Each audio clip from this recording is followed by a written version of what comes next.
আপনি কেন এটি বলছেন না বিগত 15 বছর ধরে আপনার দেশ থেকে যে পরিমাণ অর্থ পাচার হয়েছে তা দিয়ে আপনার দেশে 2 বছরের বাজেট দেয়া যেত। তৃতীয় বক্তা আসছেন সার্জিস আলম, তার নির্ধারিত সময় 5 মিনিট 30 সেকেন্ড।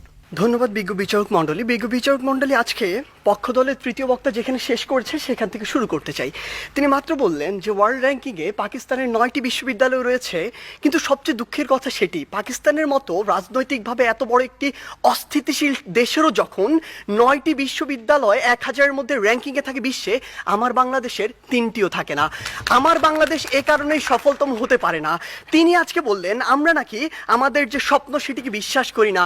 আমরা একটি দেশ নিয়ে যখন কথা বলবো তখন শুধু স্বপ্নের উপরে ভর করে থাকতে পারি না, ওই আবেগ দিয়ে চালিত হতে পারি না। যদি আমার স্বপ্নকে বিশ্বাস করেই আমি দক্ষিণ এশিয়ার মধ্যে সফলতম হতে পারতাম, তাহলে এত ছোট স্বপ্ন দেখতাম না, আমি পুরো পৃথিবীর মধ্যে সফলতম হওয়ার স্বপ্ন দেখতাম। কিন্তু স্বপ্ন এবং বাস্তবতার মধ্যে অনেক পার্থক্য রয়েছে।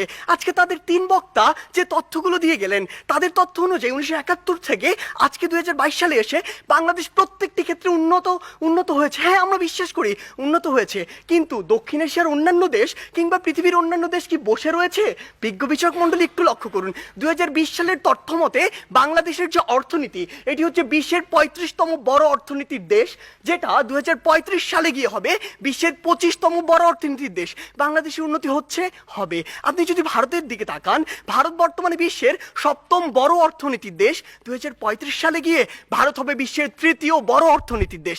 ভারত আপনার দিকে তাকিয়ে বসে রয়েছে না, দক্ষিণ এশিয়ার অন্যান্য দেশ বসে থাকছে না, পৃথিবীর অন্যান্য দেশগুলো বসে থাকছে না। আমাদের কথা হচ্ছে, যখন আমরা দক্ষিণ এশিয়ার সফলতম হতে চাইবো, আমাদের সামনে যে একটি ব্যারিয়ার রয়েছে ভারত, সেটিকে আমাদের টপকে যেতে হবে। কেন আমরা যেতে পারবো না, কোথায় কোথায় সে বাধাগুলো রয়েছে, সেগুলো নিয়ে আজকে আমরা কথা বলবো। তারা আজকে বললেন আমরা আন্তর্জাতিক অনেক স্বীকৃতি পেয়েছি। হ্যাঁ, আমরা অসংখ্য স্বীকৃতি পেয়েছি, কিন্তু আপনি এটি কেন বলছেন না যে ট্রান্সপারেন্সি ইন্টারন্যাশনাল 2021 সালে বলেছে দক্ষিণ এশিয়ার সবচেয়ে দুর্নীতিগ্রস্ত দেশ বাংলাদেশ। তারা বলেছে অন্তত আফগানিস্তানের পিছনে বাংলাদেশ রয়েছে, নেপাল, ভুটান, এদের চেয়েও বাংলাদেশ বেশি দুর্নীতিগ্রস্ত দেশ। আপনি কেন এটি বলছেন না বিগত 15 বছর ধরে আপনার দেশ থেকে যে পরিমাণ অর্থ পাচার হয়েছে তা দিয়ে আপনার দেশে 2 বছরের বাজেট দেয়া যেত?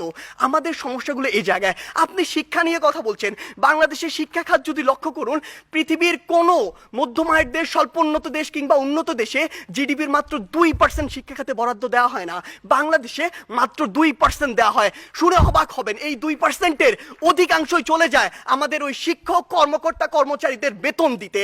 আপনি যদি লক্ষ্য করুন